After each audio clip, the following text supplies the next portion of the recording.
তারিখ মানে 21শে ডিসেম্বর আমাদের অনুষ্ঠান ছিল। তো ওখান থেকে যারা কন্ট্যাক্ট করেছিলেন, যিনি কন্ট্যাক্ট করেছিলেন গৌতম বিশ্বাস, আবারও বলি ভীষণ ভদ্রলোক, শিক্ষিত মানুষ। উনি কোনো এক স্কুলের ওখানকার হেডমাস্টার। তো উনি বলেছিলেন আমাদের পরপর দুটো স্টেজ হয়, একটাতে লালনগীতি বাউল সঙ্গীত হবে আর একটাতে লোকসঙ্গীত পরিবেশন করতে হবে। তো আমি সেই মতোই যাই।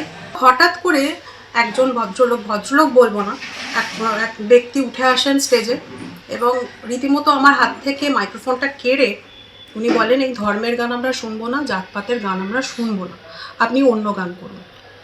যে উঠে আসে তার পরিচয়? তার পরিচয় উনি ওখানকার স্থানীয় বাসিন্দা এবং নামটা আমি জানার চেষ্টা করছি। এখনো পর্যন্ত আমরা রীতিমতো হতবাক হয়ে গেছিলাম, মানে আমি এবং আমার মিউজিশিয়ানসরা রীতিমতো মানে বিস্মিত হয়ে পড়েছিলাম যে এরকম ঘটনা আমাদের সঙ্গে এই প্রথম জীবনে। মানে আমরা কি করব কিছু ভেবে পাচ্ছিলাম না, এরকম একটা সিচুয়েশন।